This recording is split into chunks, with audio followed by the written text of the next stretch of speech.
विश्वंभरी ब्रह्माण्डस्य माताये नमस्तस्ये नमस्तस्ये नमस्तस्ये नमो नमः। जय माँ विश्वंभरी। આપણે જાણીએ છીએ કે વ્યક્તિ જન્મથી નહીં પરંતુ નાનપણમાં થયેલ ઉછેર અને કર્મથી મહાન બને છે. જીવનનું ઘડતર કરવામાં માતા પિતાની ભૂમિકા મોટામાં મોટી છે. માતા પિતાની ફરજ છે કે સંતાનોને ભણાવી ગણાવી અને યોગ્ય સંસ્કાર આપવા. આજના આ ઝડપી યુગમાં સંતાનોમાં સંસ્કારોનું સિંચન મજબૂત કરવા માટે માતા પિતાએ સભાનપણે પ્રયત્ન કરવાની ખાસ જરૂર છે. આજની દુનિયામાં બાળક તો જન્મે છે, પણ પ્રશ્ન એ છે કે શું સંસ્કાર પણ જન્મે છે? આજે માતાઓ બાળકને માત્ર જન્મ આપે છે, પણ ઘડતર નથી આપતી. આપણે ઇતિહાસમાં નજર કરીશું તો જાણવા મળશે કે શ્રી રામ આવ્યા તેની પાછળ કૈકેયી અને કૌશલ્યા માતાનો હાથ હતો. શ્રી કૃષ્ણ આવ્યા તેની પાછળ દેવકી અને યશોદા માતાનો હાથ હતો. અને આજે માતૃત્વ માત્ર મોબાઈલ, ટીવી અને સ્કૂલ પર છોડાઈ ગયું છે. આજની આ આધુનિક ટેકનોલોજીએ તો બાળકોના વિકાસની દિશા જ બદલી નાખી છે. ગેજેટ્સનું વર્ચસ્વ એટલું વધ્યું છે કે બાળક અને માતા પિતા મોબાઈલ અને ટીવીમાં વધુ સમય પસાર કરે છે. આના કારણે ફેસ ટુ ફેસ સંવાદ ઘટી ગયા છે. બાળકોમાં સંસ્કારોનું સિંચન એક સતત ચાલતી પ્રક્રિયા છે, જેમાં માતા પિતાએ ધૈર્ય રાખીને, પ્રેમ આપીને અને સમયનું રોકાણ કરીને બાળકને સતત માર્ગદર્શન આપતા રહેવું પડે છે. પરંતુ એની પહેલાં માતા પિતાએ આદર્શ જીવન જીવવું પડશે. માતા પિતાનું વર્તન જ સંસ્કારોનો સૌથી મોટો પાઠ છે. માતા પિતા જો બાળકને માત્ર આરામ શીખવે તો એ નબળું બને, પરંતુ જો તેને ત્યાગ, શિસ્ત અને સંઘર્ષ શીખવવામાં આવે તો એ સંતાન યોદ્ધા બને. અને અત્યારે બાળક રડવા લાગે તો આપણે એને તુરંત મોબાઈલ આપી દઈએ છીએ, પરંતુ કોઈ એમ નથી કહેતું કે ઉઠ, મજબૂત બન. આજે બાળકના હાથમાં તો મોબાઈલ છે, પણ દિલમાં સંસ્કાર નથી. બાળક મોબાઈલમાં પબજી, ફ્રી ફાયર, બ્લુ વેલ ચેલેન્જ જેવી ગેમો રમે છે અને કોઈ એક ગેમ હારી જાય એટલે સુસાઇડ કરી લે છે. બાળક જો પરીક્ષામાં નાપાસ થાય તો એ પોતાનું જીવન ટૂંકાવી લે છે. આ બાળકની ભૂલ નથી, આ ઉછેરની હાર છે. તો બાળકોનો ઉછેર કેવો હોવો જોઈએ? બાળકોને નાનપણથી જ એવા વિચારો આપીએ કે તે આગળ જતાં મહાન બની શકે. જેમ કે છત્રપતિ શિવાજી જન્મથી મહારાજ ન હતા, એમને માતા જીજાબાઈએ ઘડ્યા હતા. મહારાણા પ્રતાપ રાજમહેલમાં ઉછર્યા, પરંતુ એમને એમના માતાએ જમીન પર બેસાડી ભૂખ સહન કરતા શીખવાડી. રાણી લક્ષ્મીબાઈ તલવાર લઈને નહોતા જન્મ્યા, પરંતુ એમને સ્વાભિમાન, શૌર્યતા અને બલિદાનના સંસ્કાર મળ્યા હતા. આ બધા યોદ્ધાઓ મોબાઈલમાં નહીં, પરંતુ માતાના આંચલમાં ઘડાયા હતા. અને આવા યોદ્ધાઓ સ્ક્રીનમાંથી નહીં, પરંતુ સંસ્કારોથી ઊભા થાય છે. દેશને આજે પણ શિવાજી જોઈએ છે, મહારાણા પ્રતાપ જોઈએ છે, રાણી લક્ષ્મીબાઈ જોઈએ છે. કારણ કે દેશ ત્યારે જ બચશે જ્યારે ઘરમાં યોદ્ધા ઘડાશે. શ્રી મહાપાત્ર કહે છે, બાળકને સંસ્કાર ગર્ભમાંથી આપો. ગર્ભ સંસ્કાર એ શ્રેષ્ઠ છે. સંસ્કારની સાથે સાથે પ્રેક્ટિકલ પણ આપવું જોઈએ, કારણ કે બાળક બોલેલા શબ્દ કરતાં જોયેલું વર્તન ઝડપથી અનુકરણ કરે છે. માટે શ્રી મહાપાત્રએ આપણને ઘર મંદિરનો પ્રયોગ આપ્યો છે. જો ઘર મંદિર બનશે તો સારી આત્માઓનું અવતરણ થશે. પણ આ બધું ક્યારે શક્ય બનશે? કે જ્યારે શરૂઆત આપણે આપણાથી કરીશું. જય મા વિશ્વંભરી.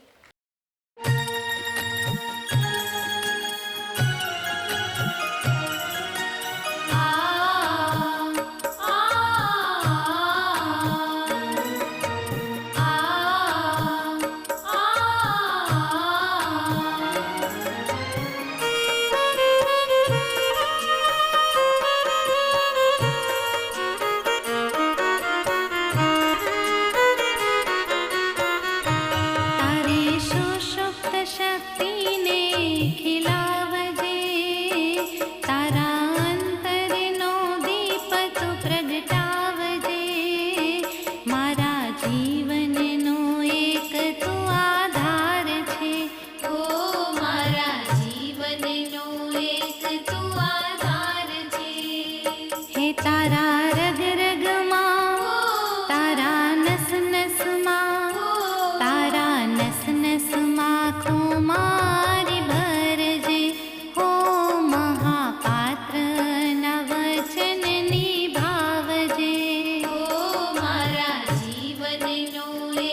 તું આધાર છે.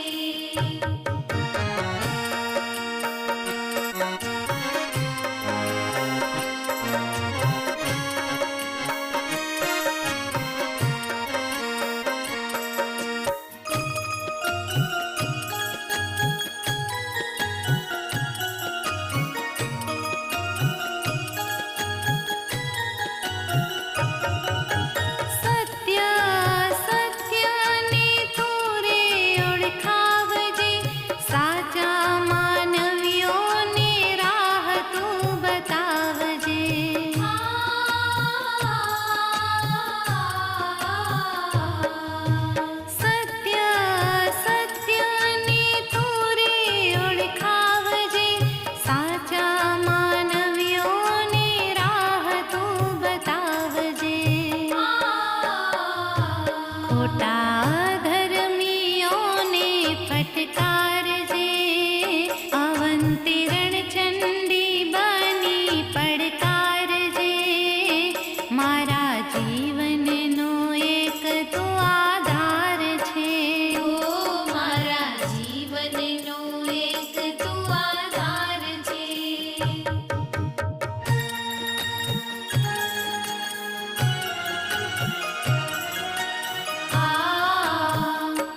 તારા રગ રગમાં, તારા નસ નસમાં, તારા નસ નસમાં કુમારી ભરજે. હો મહાપાત્ર નવચન નિભાવજે. ઓ મારા જીવનનો એક તું આધાર છે. તારી સુષુપ્ત શક્તિને ખીલાવજે. તારા અંતરનો દીપ તું પ્રગટાવજે. મારા જીવનનો એક તું આધાર છે. ઓ મારા જીવનનો એક તું આધાર છે. હે તારા રગ રગમાં, તારા નસ નસમાં, તારા નસ નસમાં કુમારી ભરજે. હો મહાપાત્ર નવચન નિભાવજે. ઓ તારા નસ નસમાં કુમારી ભરજે. હો મહાપાત્ર નવચન નિભાવજે. મહાપાત્ર નવચન નિભાવજે. હો મહાપાત્ર નવચન નિભાવજે. જય મા વિશ્વંભરી. આજ સુધી એવો કોઈ યુગ નથી રહ્યો કે જેમાં ભગવાન ન હોય, કારણ કે ભગવાન તો દરેક યુગમાં હતા, પણ આપણે ઓળખ વગરના યુગમાં જીવ્યા. ભગવાન ત્યારે પણ સામે હતા, શ્રી રામ સ્વરૂપે, શ્રી કૃષ્ણ સ્વરૂપે, પણ આપણે આંખ હોવા છતાં તેને જોવાનું ટાળ્યું, બુદ્ધિ હોવા છતાં તેને ઓળખી ન શક્યા. શા માટે? ઇતિહાસમાં ક્યારેય જોયું છે કે ભગવાન છુપાઈને રહ્યા હોય, સંતાઈને રહ્યા હોય? જોયું છે કોઈએ? નહીં ને. ભગવાન ક્યારેય છુપાઈને નથી રહેતા, એ સામે જ હોય છે, પણ ઓળખવા આપણે પડે છે. એ વાતનું દુઃખ ન હોવું જોઈએ કે ત્યારે આપણે ભગવાનને ઓળખ્યા કે ન ઓળખ્યા. દુઃખ એ વાતનું હોવું જોઈએ કે ત્યારે આપણી આંખની સામે સત્ય હાજર હતું, આંખની સામે હતું, છતાં ત્યારે આપણે આપણા જ અહંકારથી તેને ઢાંકી દીધું હતું. એ વાતનું આપણને દુઃખ હોવું જોઈએ. ઘણા લોકો પ્રશ્ન પૂછે છે અને પૂછતા પણ હશે કે ભગવાન ક્યાં મળશે, ક્યારે મળશે? વિચાર કરો, ક્યારેય ભગવાનને શોધવાના હોય? અરે ભગવાન તો આપણી સામે જ ઊભા હોય છે, આપણે તેને ઓળખી લેવાના હોય છે. રાવણની સામે શ્રી રામ ઊભા હતા, દુર્યોધનની સામે ભગવાન શ્રી કૃષ્ણ ઊભા હતા, પણ શું થયું? સમય આવ્યો, ભગવાન સામે હતા, પણ ઓળખવાની હિંમત નહોતી. આજે એક સાચી વાત કહું, આજે દુનિયાનો કોઈ પણ માણસ ખરાબ નથી, માણસની જડતા સૌથી વધુ ખતરનાક છે. કારણ કે સત્યની સામે તે જડતા તેને ઝૂકવા નથી દેતી, તેની સામે તેને નમવા નથી દેતી. રાવણને આપણે શું કહીએ છીએ? અહંકારી રાવણ કહીએ છીએ ને. વિચાર કરો, આ જીવ કે જેનું અહંકાર કે હું કરું તે જ સાચું, મારા મુજબ જ બધું થવું જોઈએ, તો આ અહંકારી જીવને આપણે શું નામ આપ્યું? દુર્યોધનને આપણે દોષી કહીએ છીએ. તો વિચાર કરો, જ્યારે આપણને ખ્યાલ છે કે મારી ભૂલ થઈ છે પણ સ્વીકારવાનો વારો આવે છે, ત્યારે આપણે શું કરીએ છીએ? સ્વીકાર કરીએ છીએ ખરા? તો આપણે દોષી ગણાયા કે દુર્યોધન? ખરેખર આપણે આપણી ભૂલનો સ્વીકાર કરવો જોઈએ. પ્રશ્ન એ નથી કે રાવણે અને દુર્યોધને ભગવાનને કેમ ન ઓળખ્યા. પ્રશ્ન એ થવો જોઈએ કે આપણી ઉપસ્થિતિમાં જે શ્રી મહાપાત્ર અહીંયા છે તેને આપણે ઓળખી લીધા? શું ઓળખી લીધા છે આપણે તેને? જે સ્વયં આપણને અનુભવનો માર્ગ બતાવ્યો છે, સત્ય આપણને પીરસ્યું છે. તેમનું જીવન માત્ર ઉપદેશ નથી, એક જીવંત દ્રષ્ટાંત છે. શ્રી મહાપાત્રએ આપણને કર્તવ્યોનો અને સત્યનો પ્રકાશ આપ્યો, છતાં પણ આપણું જીવન પંથ આટલું કઠિન શા માટે લાગે છે? શ્રી મહાપાત્રએ આપણને જ્ઞાનનો સાગર આપ્યો છે, બધુંય જાણે છે છતાં મૌન થઈ જાય છે, તો તેની આ મર્યાદાનો ભાર આપણે ઉઠાવતા ભૂલી જઈએ છીએ. શ્રી મહાપાત્રના કઠોર પરિશ્રમનું મૂલ જે આપણે ચૂકવવું જોઈએ ને તે જ આપણે ભૂલી જઈએ છીએ. શ્રી મહાપાત્ર આપણા જીવનની એક એક પળનો હિસાબ રાખે છે, એક એક શ્વાસનું ધ્યાન રાખે છે, અને તેની આ શાંતિને આપણે આપણા જ અહંકારની સાથે તોલીએ છીએ. એવું નથી લાગતું? શા માટે આવું કરીએ છીએ? સત્યનો દીપ પ્રગટાવી શ્રી મહાપાત્રએ એક એક જીવને પ્રકાશિત કર્યું, અને આપણે તેમાં છાંયડો શોધવા જઈએ છીએ. શ્રી મહાપાત્ર કહે છે કે આ એક અનમોલ ક્ષણ છે. સાક્ષાત વિશ્વ વિધાતા મહાશક્તિ આ ધરા પર આવ્યા છે, તો કરી લો જીવાત્માનો ઉદ્ધાર. તો પછી કેમ આપણી દ્રષ્ટિ સ્વની બદલે હજુ બીજાને જોવે છે? કેમ આપણી જ વાણીથી હજુ બીજાની નિંદા થાય છે? આટલું માર્ગદર્શન મળ્યા છતાં પણ જો આપણામાં આ બદલાવ ન આવે તો વાંક કોનો? માર્ગ બતાવનારનો, માર્ગદર્શકનો કે આપણો? આ વાતનો આપણને અહેસાસ થવો જોઈએ. અને જો આટલું મળ્યા છતાંય પરિવર્તન ન આવે ને તો રાવણ, કંસ અને દુર્યોધનને ભેદ ના શોધવા જવાય. એ આપણામાં જ વસે છે ને એવું માની લેવું પડે. શ્રી મહાપાત્રએ ક્યારે આપણને બંધનમાં નથી રાખ્યા.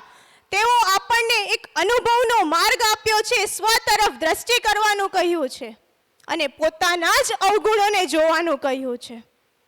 આજે સૌથી વધુ મુશ્કેલ પણ આપણને આ જ લાગે છે, એવું નથી લાગતું? આજે મોક્ષનો દ્વાર સાક્ષાત આપણી સામે ખુલ્લો છે, છતાં પણ આપણે હજુ આપણા અહંકારને લઈને જ આગળ વધી રહ્યા છીએ.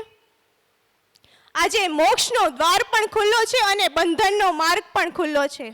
હવે પસંદગી આપણે કરવાની છે કે આ બેમાંથી આપણે ક્યાં જશું. શ્રી મહાપાત્રએ નથી કશું માંગ્યું, નથી કોઈ મંગાવ્યું, નથી આશીર્વાદ આપ્યા, ફક્ત માર્ગદર્શન રૂપે દિવ્ય ઘર મંદિર બનાવવાનો દિવ્ય પ્રયોગ આપ્યો છે, કર્મનો અડગ સિદ્ધાંત આપ્યો છે, સનાતન સત્ય અને ધર્મનો મૂળ સંદેશ આપ્યો છે. તો હવે આપણે વિચાર કરીએ કે હજુ પણ આપણા જે અવગુણો છે તેને લઈને જ સાથે ચાલવું છે, કે હવે અવગુણોને કાઢીને, આ અહંકારને કાઢીને હવે જે શ્રી મહાપાત્રએ આપણને સત્યનો માર્ગ બતાવ્યો છે તેનામાં શાંતપણે ચાલવું છે. આપણે હનુમાન અને અર્જુન બની શકીએ છીએ 100%. હનુમાન બનવા માટે એવી શક્તિ કરતા શરણાગતિ જોઈએ. અર્જુન બનવા માટે વિદ્યા કરતા એવો અડગ વિશ્વાસ જોઈએ. પણ શું આ છે આપણો અડગ વિશ્વાસ? શું આ છે આપણું પૂર્ણ સમર્પણ? જો હા, તો પછી રાવણને, કંસ એ આપણામાં 100% વસે છે ને તે આજથી માની લઈએ. અને જો હનુમાનને અર્જુન બનવું હોય ને તો માર્ગદર્શક આપણી સાથે છે. માર્ગ આપણે નક્કી કરી લઈએ, કારણ કે તેમણે જે માર્ગ ચિંધ્યો છે ને તેના પર જીવન જીવતા થઈ જશું ને તો આ જીવન ક્યારેય વ્યર્થ નહીં જાય. જોજો, આ નિર્ણય લેવામાં, તેમને ઓળખવામાં હજુ પણ ક્યાંક મોડું ન થઈ જાય, કારણ કે સમય બહુ ટૂંકો છે. પણ હજુ પણ આ ફેસલો આપણા સ્વના હાથમાં જ છે. જય મા વિશ્વંભરી. શુભ કર્મો સાથે જન્મોના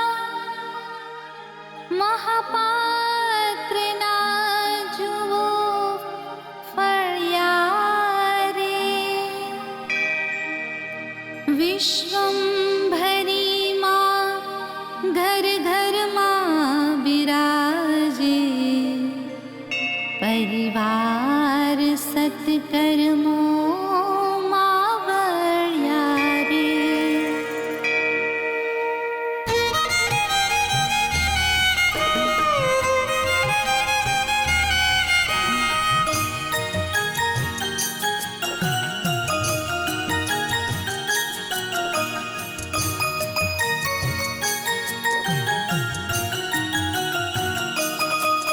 મહાપાત્રના દ્વારે રે મા વિશ્વમ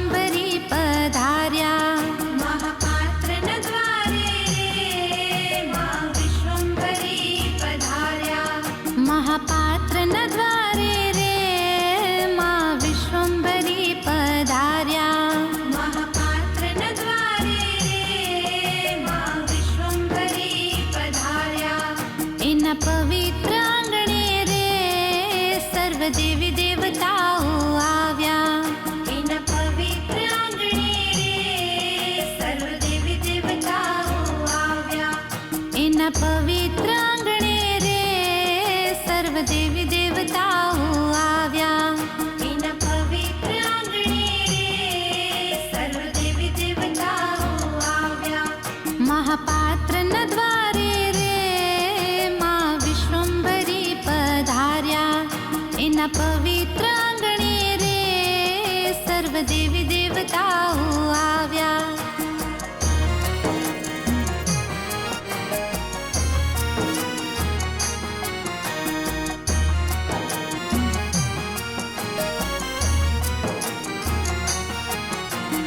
હે વિશ્વંભરી માં, હે વિશ્વંભરી માં, પોતે પરસેવો પાડી ખાતા. તે પરસેવો પાડી ખાતા. આંગણે આવે ને જમાડતા. આંગણે આવે ને જમાડતા. પોતે પરસેવો પાડી ખાતા. આંગણે આવે ને જમાડતા. ધર્મ કર્મ સમજાવતા રે માં વિશ્વંભરી પધાર્યા. મહાપાત્રના દ્વારે રે માં વિશ્વંભરી પધાર્યા.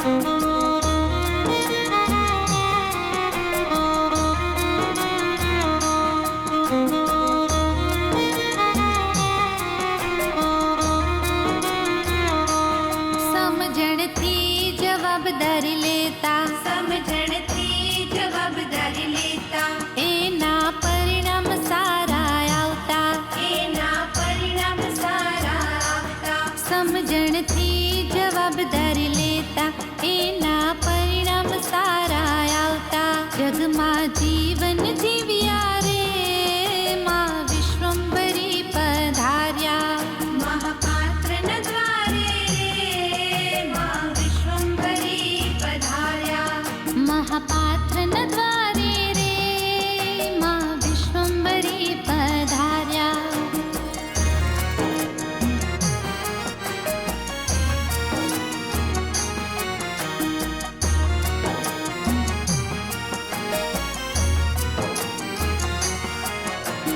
હે વિશ્વંભરી માં, હે વિશ્વંભરી માં,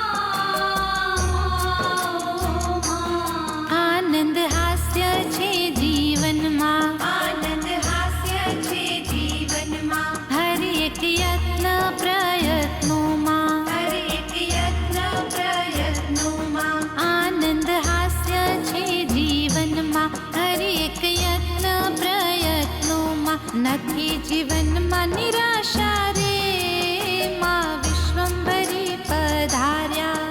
મહાપાત્રના દ્વારે રે માં વિશ્વંભરી પધાર્યા. મહાપાત્રના દ્વારે માં વિશ્વંભરી પધાર્યા.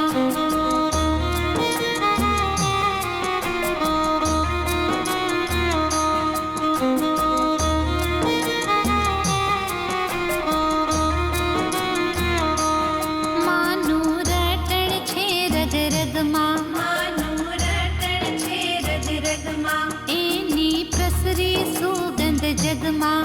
એની પ્રસરી સુગંધ જગમાં. માનું રટણ છે રગ રગમાં. એની પ્રસરી સુગંધ જગમાં. પરમાર્થની ભાવના રે માં વિશ્વંભરી પધાર્યા. મહાપાત્રના દ્વારે રે માં વિશ્વંભરી પધાર્યા. મહાપાત્રના દ્વારે રે માં વિશ્વંભરી પધાર્યા. મહાપાત્રના દ્વારે રે માં વિશ્વંભરી પધાર્યા. એના પવિત્ર આંગણે રે સર્વ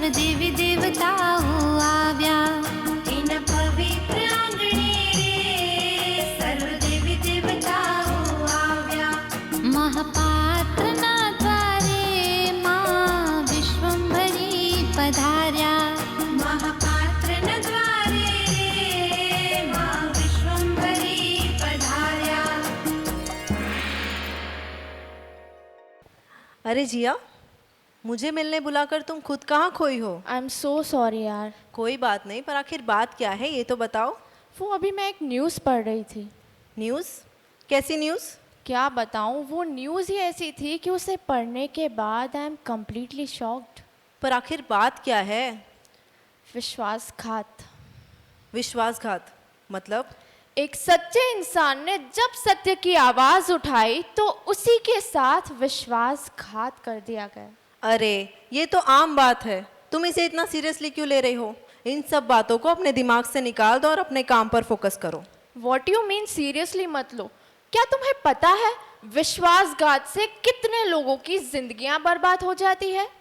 जिसके साथ विश्वासघात होता है उसकी सांसें तो चलती रहती है, लेकिन भीतर ही भीतर उसका दम घुटता है। मुझे समझ है, पर ऐसा भी तो हो सकता है ना कि उनके जीवन में कोई ऐसी परिस्थिति हो जिनसे मजबूर होकर उन्होंने ये कदम उठाया हो।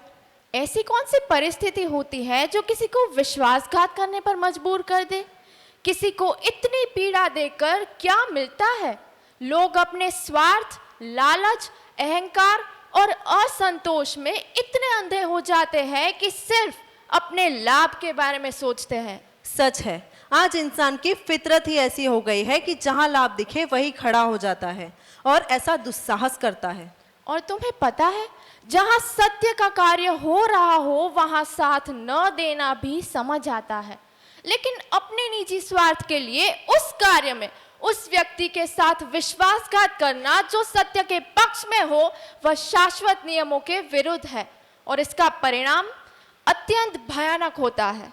तो अब तुम ही बताओ, जो लोग विश्वासघात करते हैं उनकी रक्षा करना, उनका सहयोग करना उचित है या उनका न्याय करना चाहिए? ऐसे लोगों पर दया भाव जताकर उन्हें क्षमा करना सबसे बड़ी बेवकूफ़ी है, और जो लोग ऐसी बेवकूफ़ी करते हैं उसका अंजाम उन्हें स्वयं भुगतना पड़ता है।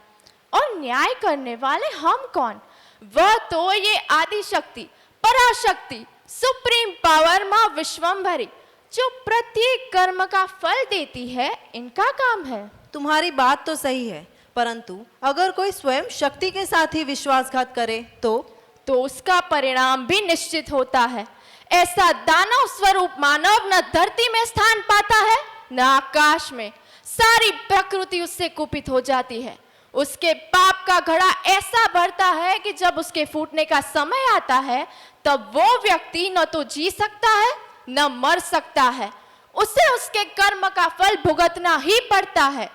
और जो लोग विश्वासघात करने वालों का साथ देते हैं वे स्वयं अपने विनाश को आमंत्रित करते हैं। हाँ हाँ, माँ विश्वम्भरी तीर्थ यात्रा धाम के संस्थापक श्री महापात्र भी यही कहते हैं कि विश्वासघात इस दुनिया का सबसे बड़ा पाप है और सत्य के कार्य में सहयोग न दे पाओ तो कोई बात नहीं, परंतु उसमें बाधा बनना तो सबसे बड़ी मूर्खता है। श्री महापात्र, जो स्वयं सत्य की परिभाषा है, वे सदैव समझाते हैं जिसने तुम पर विश्वास किया हो उसे आखिरी सांस तक निभाना, क्योंकि विश्वास एक ऐसा शस्त्र है जिससे कोई भी युद्ध जीता जा सकता है। तो विश्वास को बनाओ शस्त्र, न पहनो विश्वासघात के वस्त्र, क्योंकि परिणाम आता है अत्यंत भारी। जब आती है कर्म फल भुगतने की बारी। प्रेम जिनसे करते हैं आखिर में वही दुश्मन क्यों निकलते हैं? विश्वास रख कहकर अपने ही अपनों से छल क्यों करते हैं? असह्य पीड़ा से भरा सबसे बड़ा पाप है विश्वासघात। जो करेगा यह पाप भुगतने के लिए तैयार हो जाए अंजाम, भुगतने के लिए तैयार हो जाए अंजाम। जय मां विश्वम्भरी।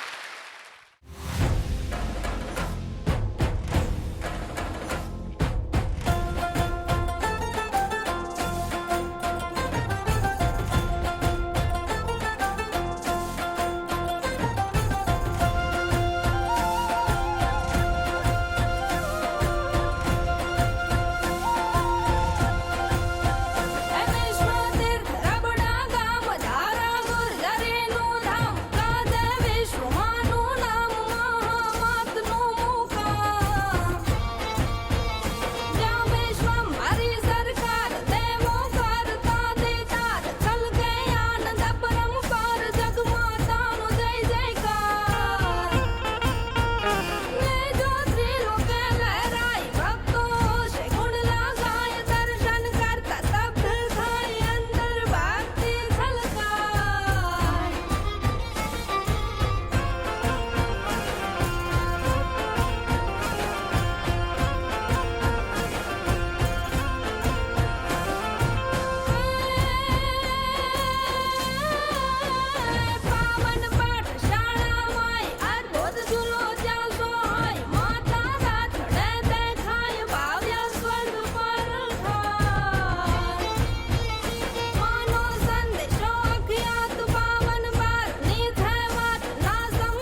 જોગણી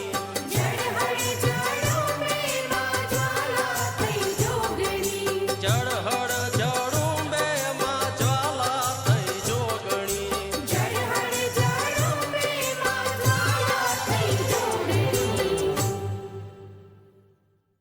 जय माँ विश्वम्भरी। सजाई थी यह सुंदर सृष्टि मनुष्य के आनंद काज।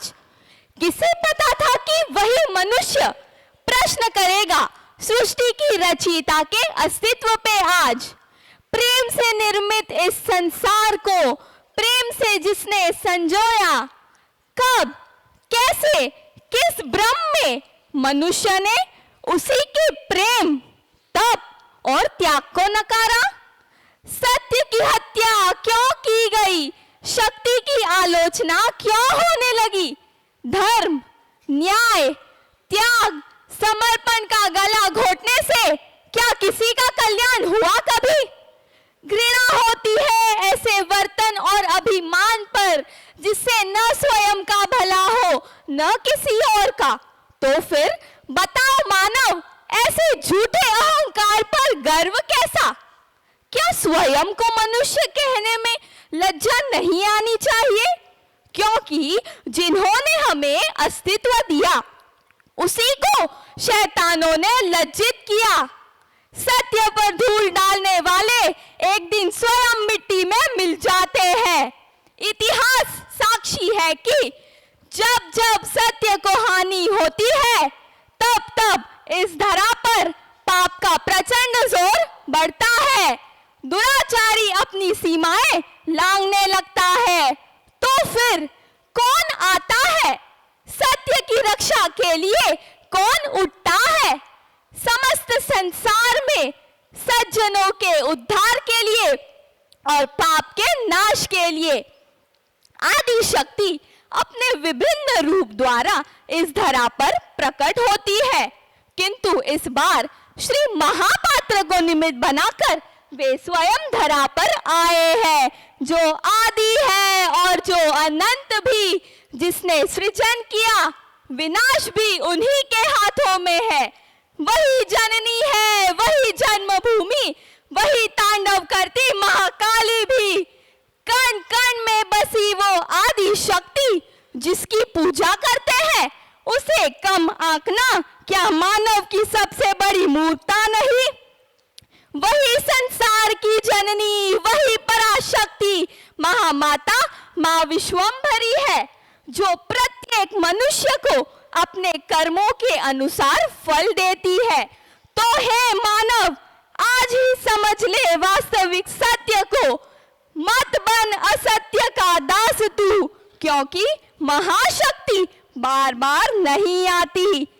बंद करो पापाचार, दुराचार और व्यभिचार, पहचानो महाशक्ति को और कर लो अपने जीवात्मा का उद्धार। अब हम दोनों हाथ ऊपर करके 3 बार माँ का जय घोष करेंगे। जय हो